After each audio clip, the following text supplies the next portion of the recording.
That was kind of fun. Turned into an active panel. That's nice. Welcome again to our panel. Yes, indeed. Sonny, why don't you tell the wonderful folks some of the things you've been a part of? Yeah, I got in trouble in school a lot, both high school and college. But I'm a voice actor and comic book artist. My comic book work, I've worked on the series ElfQuest. I still color for that at Dark Horse.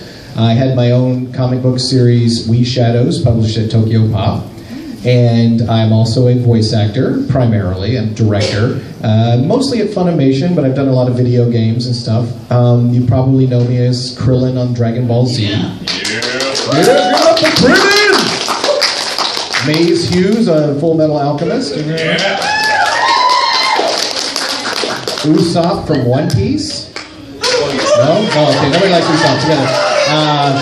Drossel Kynes from Black Butler. The one...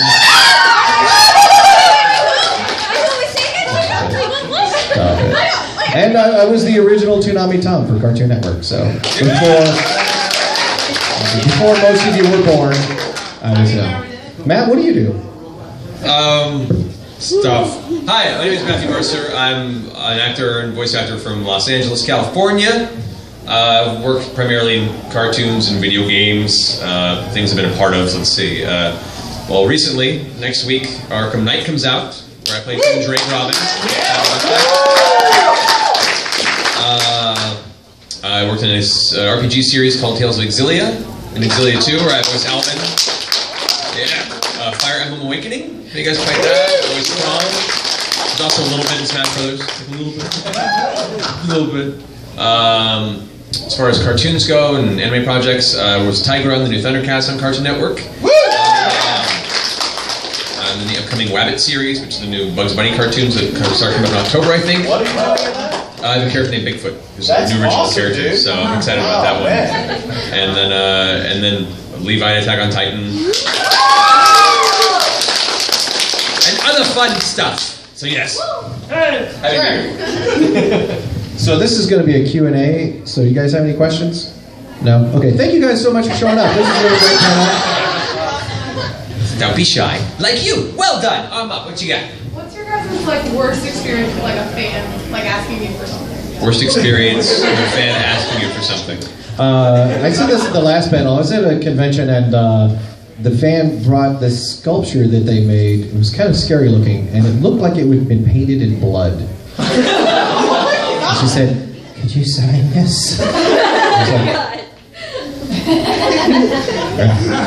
Could you also prick your finger and repeat this phrase 3 times? It seemed like some kind of voodoo doll, yeah. That's intense. Yeah, that was scary. What about you? Well, I have one story that I can't say at this panel because it's a family-friendly one. Involved a fan faking being drunk to try and leave me at their hotel room. Yeah, that was really uncomfortable.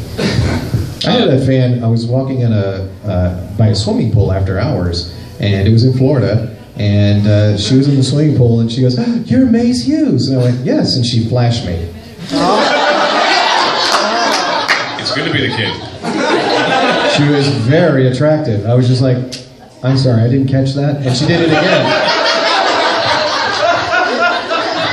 And the guy in the water is a friend of hers, he was like this. And I said, "You've never seen this side of your friend before, have you?" And he goes, "Huh."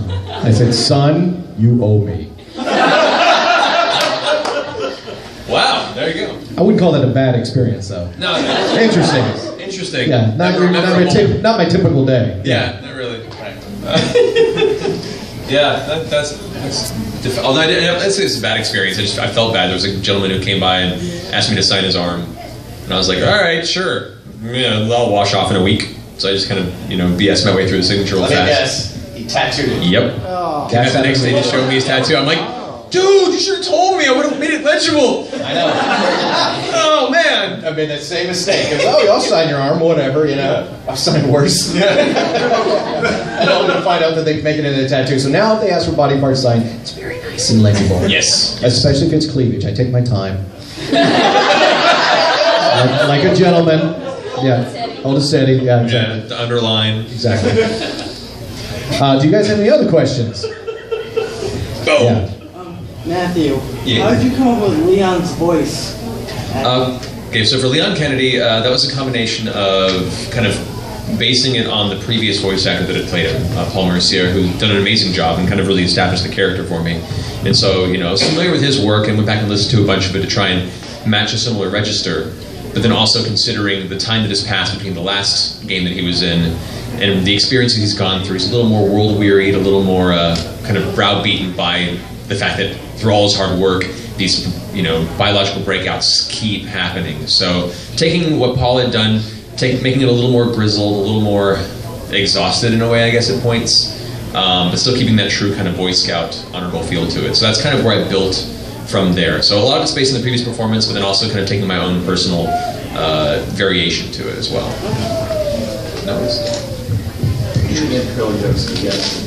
How many dead Krillin jokes do I have?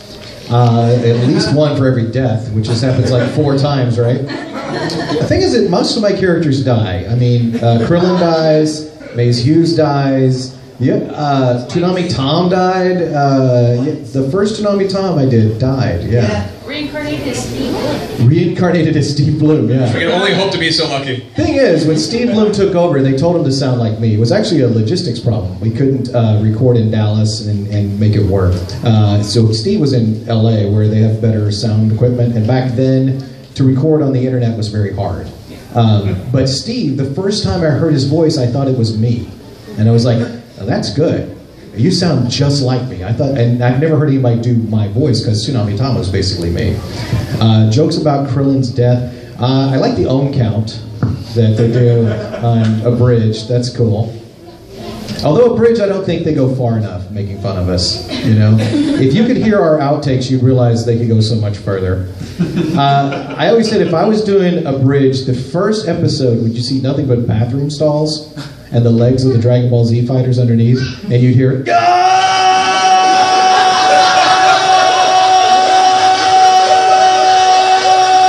like for 20 minutes, right?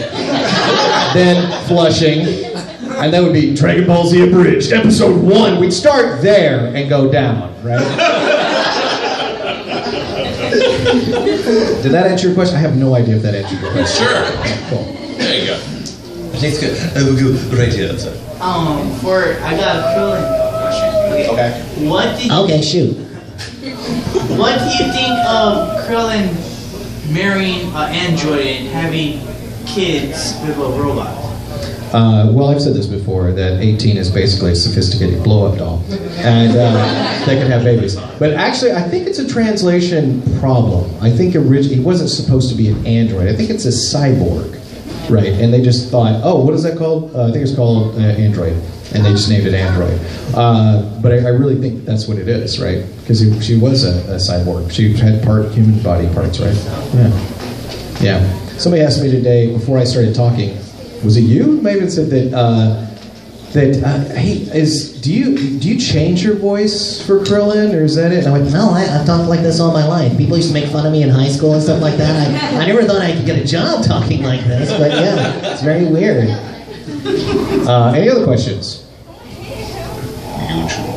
Kitty cat girl. Hi, how did you both get into voice acting in the beginning? Well, I slept with Chris Sabat. I don't know about Matt. Yeah, you too? I mean, if we're already talking on the topic, I might as well. We all did, actually. It just took me many years before he eventually brought me out to Texas. So. Yeah, it was not so much a casting couch as a casting love seat, but we were all thinner then, so it was easier to fit on that casting couch. Actually, I did a lot of theater. I wanted to be a professor of theater, and then Funimation moved to Texas and had open auditions for Dragon Ball Z, and I got the part of Krillin. But Krillin, you know, dies a lot, so it was still a part-time job. And I didn't take it seriously until Cartoon Network asked me to audition for Toonami Tom, and once I got that part, I realized I kind of stumbled into a career. How'd you get into it? In a similar way, I started with theater, did a lot of community theater, musicals, and stage productions, which I missed terribly. It's been far too long.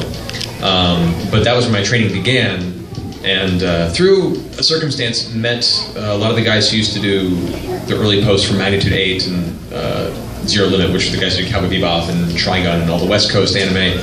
And I did some background wall bits, little random voices. The guy in Man 1A and scene 3 going, "Hey you!" and that's it. And it was just enough of a taste where I was like, I really like this. This kind of merges both of my passions of being a huge geek and a theater geek.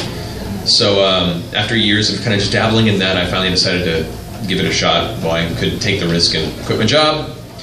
And got a really tiny studio apartment in North Hollywood and lived very creatively, very minimalistically for a number of years and hit the pavement and eventually forged a career out of it. There you have it. Would you say that really the best training for this is for theater? I completely agree. Yeah. I really do. I mean, when you come from the theater and you start on a microphone, you have a tendency to over-enunciate because you're talking to the back row. Yep. But once you get over that, I mean, the rest of the training in theater is great. I mean, because you're in front of an audience, you get a sense of timing. Because when you're in a booth, your director's not laughing because he doesn't want to ruin your take. Yeah. So you just have to know instinctively what will make people laugh or cry, and that comes from being on stage for many years. Yeah. Not to mention because you're on stage, especially a lot of the stage works and musicals. You learn proper breathing techniques, how to project properly, and have dynamic control in your voice. And how to sustain a power yell for 2 minutes. That comes from the diaphragm. Yeah, so that I think primarily is the most important, or at least the easiest transition from any sort of acting training would be theater, definitely. Yeah. This question for both of you. What would be your dream voiceover character that if you could choose any? Popeye the Sailor. Yeah, because Krillin is almost Popeye. He's like Popeye on helium. Well, blow me down. Oh, blow me down. Just that would be cool. Olives, I would love to do that. Our Donald Duck. Or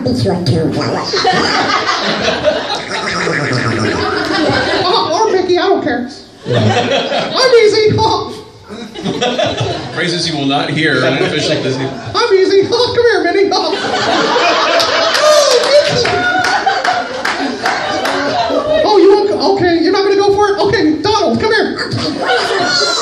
What's going on? Oh, look out, it's Goofy! That guy is such a spaz, but he is so well hung. Anyway, are there children here today? Yes. Oh, good. Welcome all. This is Sex Ed 101, and Goofy is hung. Do we have any other questions? Yes, child. Who is better at making different voices? Oh, I am. He is too. He's amazing. He's like you're now doing Warner Brothers stuff, right? Yeah, which is crazy. My character in that is he's all up in here. He's like, hey, he keeps calling Bugs Bunny lady because he thinks she's lady. He's like, hi, lady.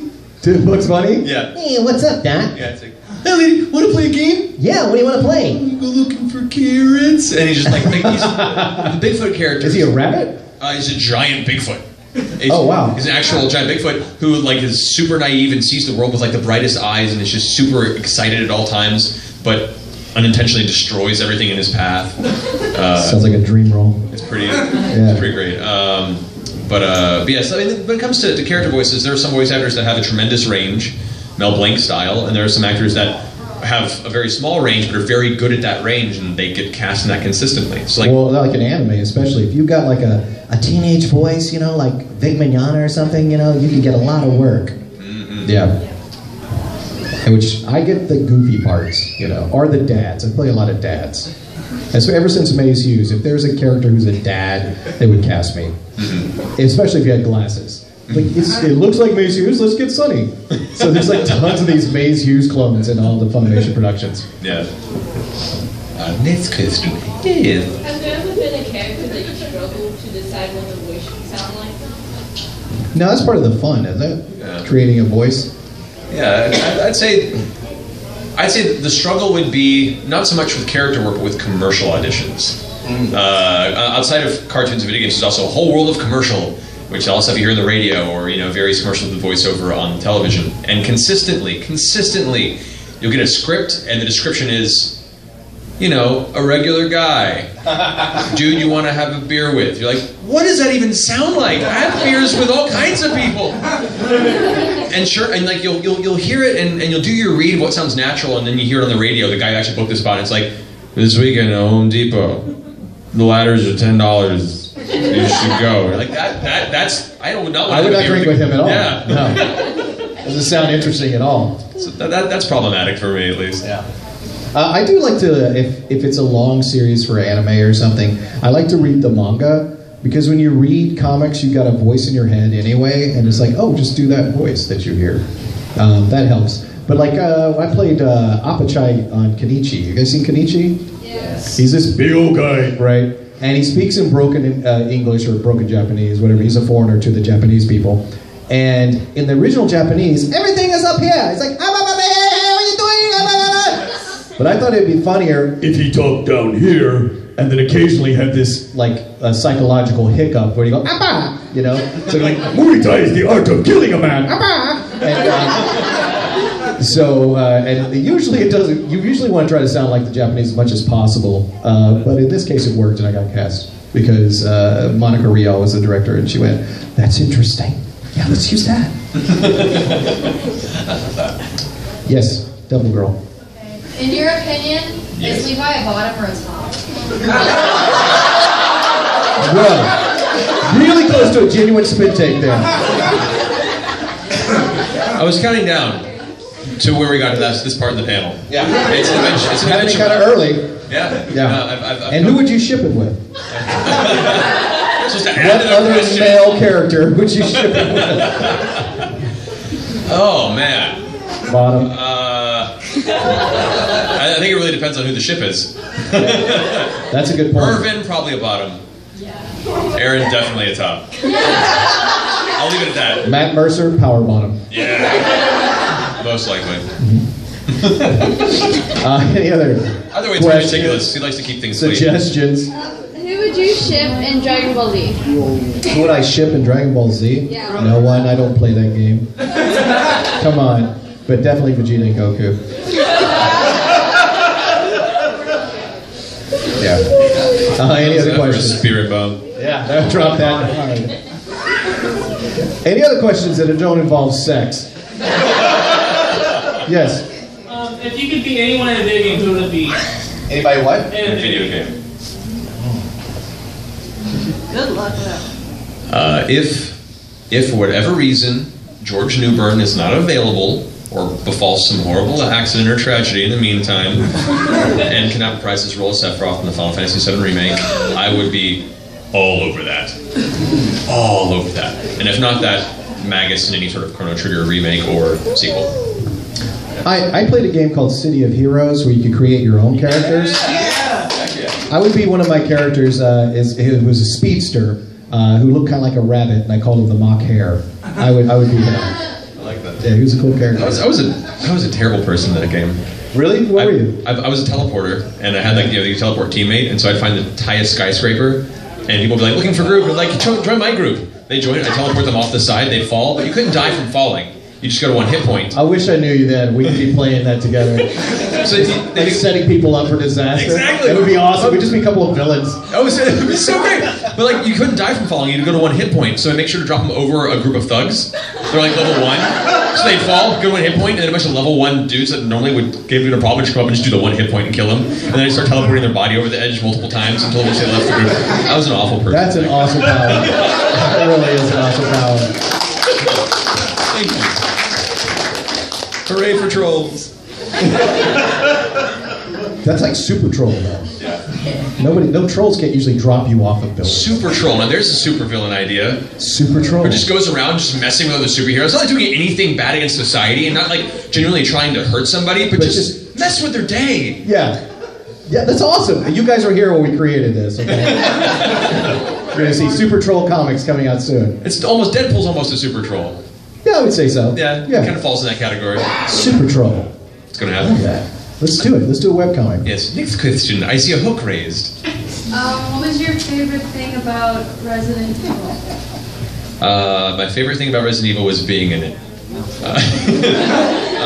No, I grew up with that franchise, and it kind of kickstarted for me and a lot of people, the survival horror genre of gaming. You know, the idea of, oh, I only have 4 bullets and there are how many zombies in this house? That's not fair. Which is great. And I played through all of them. I still get shivers whenever I hear someone go, stars! But I think my favorite part of the franchise is how Leon's hair always is immaculate, no matter how many vehicles he wrecks, because he can't drive worth a crap. There you have it. Any other questions?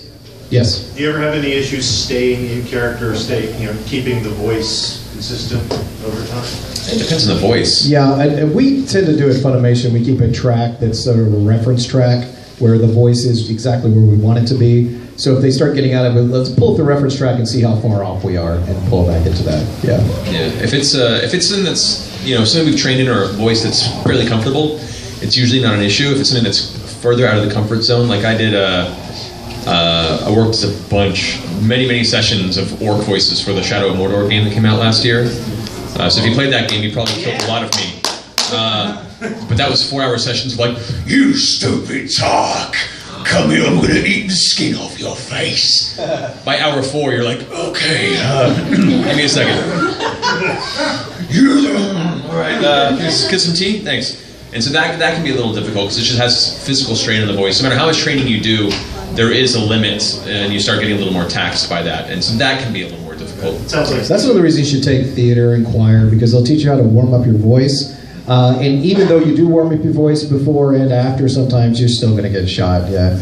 Like I did the Psychos in Borderlands, which is pretty much the equivalent to what you were doing, right?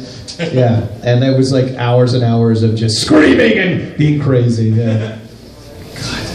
I didn't care about the reference on that, they just said act crazy.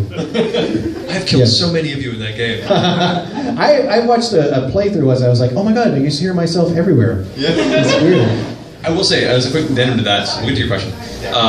There are some directors, especially in games, that either are not aware or for some reason don't want you to be aware that there are differences in NPCs. I did a game called Reckoning, an RPG a few years ago, and I had a whole bunch of lines as like male British knight.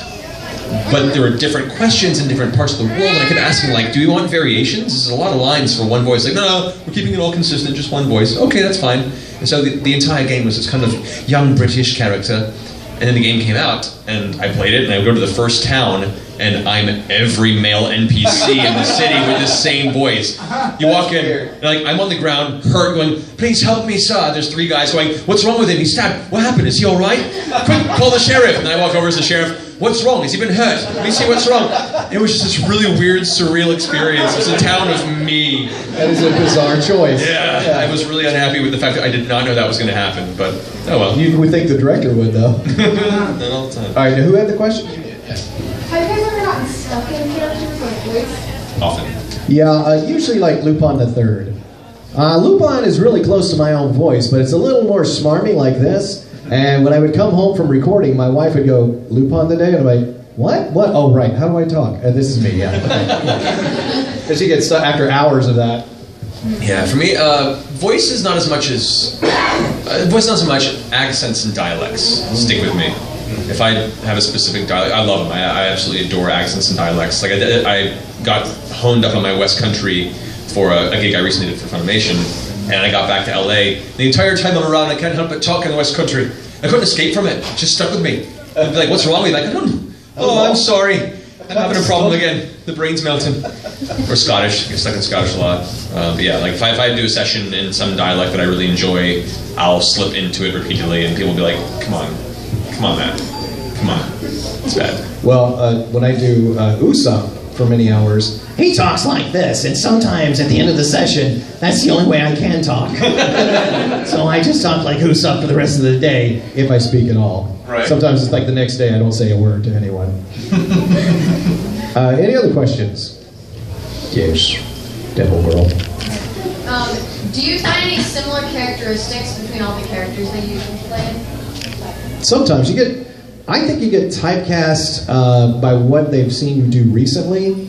And I've been doing this almost 20 years, and you probably about the same amount, right? And it's like, you notice after a while, like, you get cast as just that kind of character for a while till you do something other that's really big. and then you get cast by that. Yeah. Like, I mean, I played Krillin and Bardock from Dragon Ball Z, and a few years ago I was being directed, and I did a fight scene, and they were going, wow, that's really good. I didn't know you could do fight scenes. I went, I was Krillin and Bardock!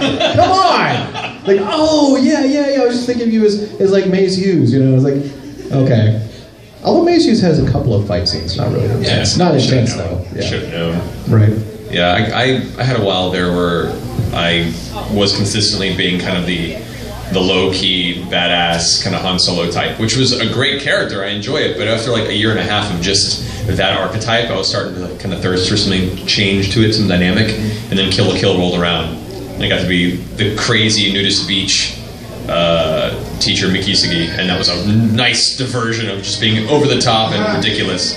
So yeah, you really relish that moment where you start to get a little restrained as an actor to expand, and that one role comes up, and you're like, oh yes, thank you. They get to something different. Yeah. Well, like I played Ragnarok and Soul Eater, and thank you. Yeah. But the director, I didn't audition for it. Zach Bolton just cast me in it, and I thought, wow, it's like this demon sword, you know, this evil, and then he's this monstrous character, and I went, he sees me as something different than what everyone else sees. He hears something different.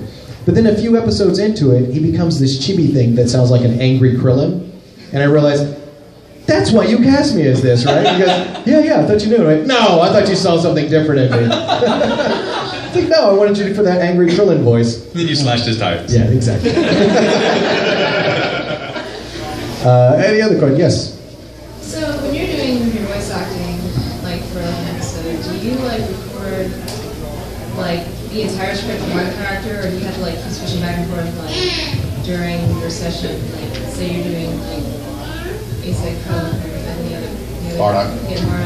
Do you like, you know, if there's like a script and you like switch to Krillin, you switch to Bardock, or you just do like all the Krillins and then you go back and do all of it? People like Sabat will record when he's got several characters. He'll do it on the same page, just switch voices back and forth. I prefer to do like all of that character and then switch. But these days, we now have, gosh, what, 300 to 600 actors that we draw upon all the time. We don't have to do multiple characters now. Yeah.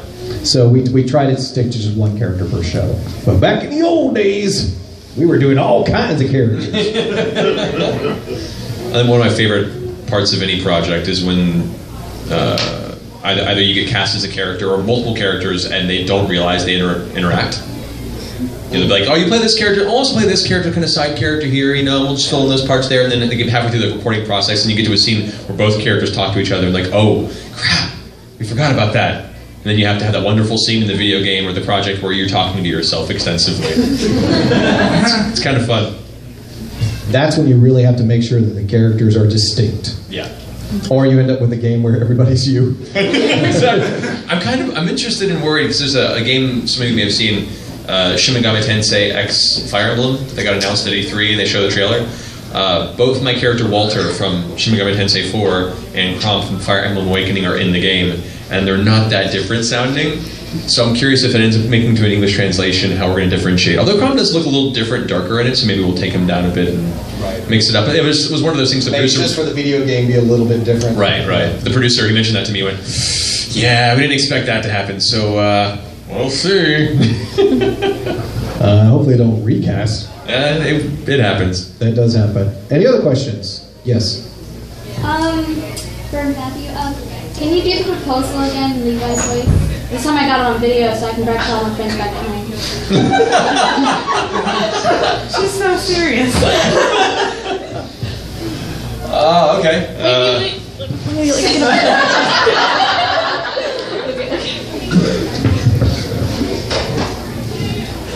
Good. I'm glad you made it.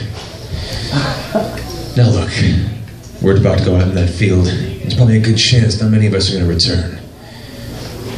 So this is going to be our last day on Earth. Let's make it a good one.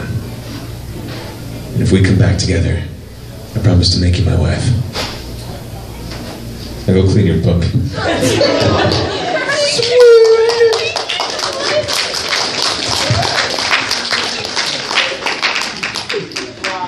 Any other questions? Supergirl.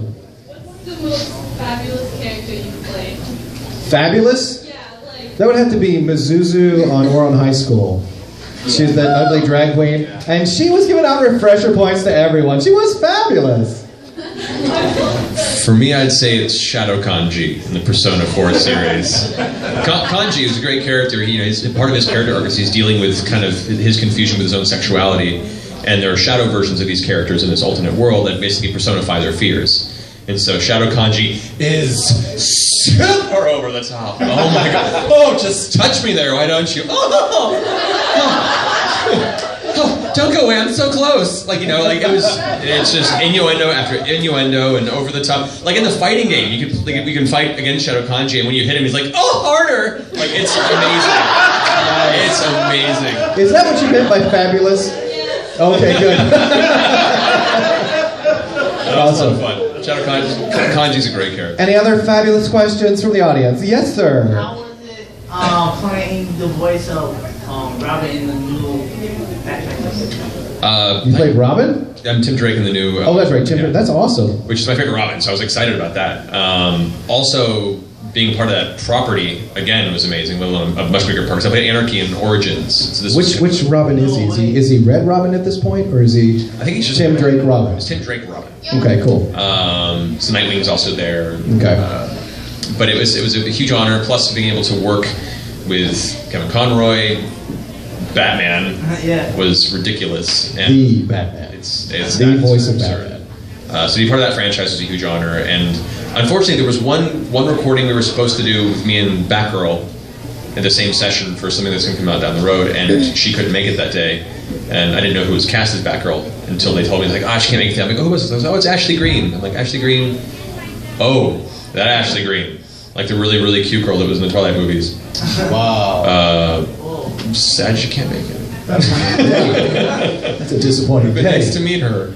But yeah, so it was a huge honor, and I'm really stoked. Next week it comes out. Yay, play it. Sweet. Any other questions? What system is it for?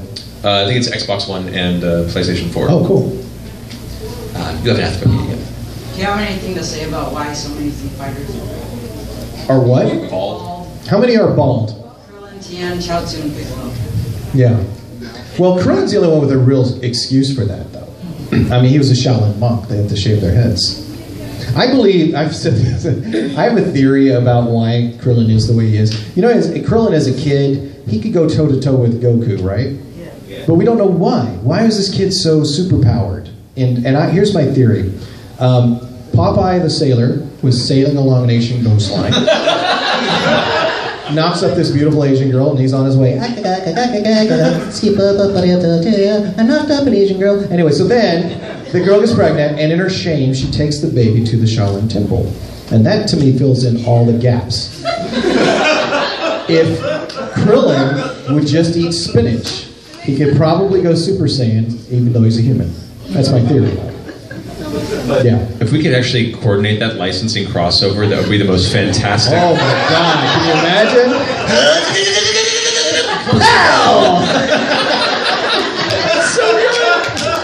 I'm your pappy.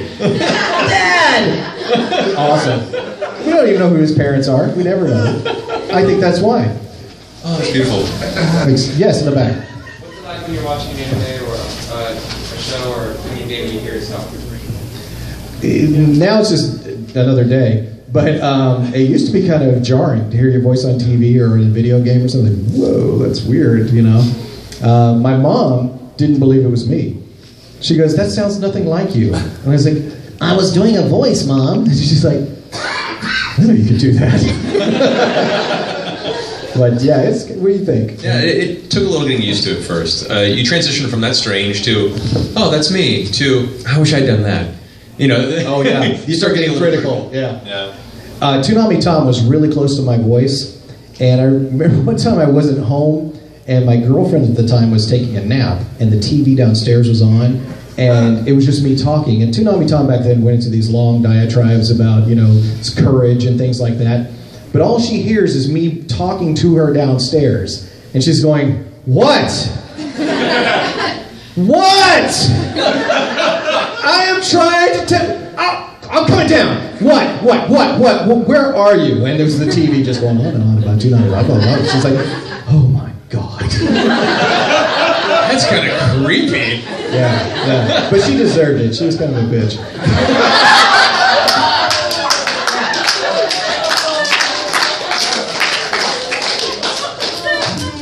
Girlfriend at the time, I assume. Yeah, at the time. All right, how much time do we got? We're until 2:45, right?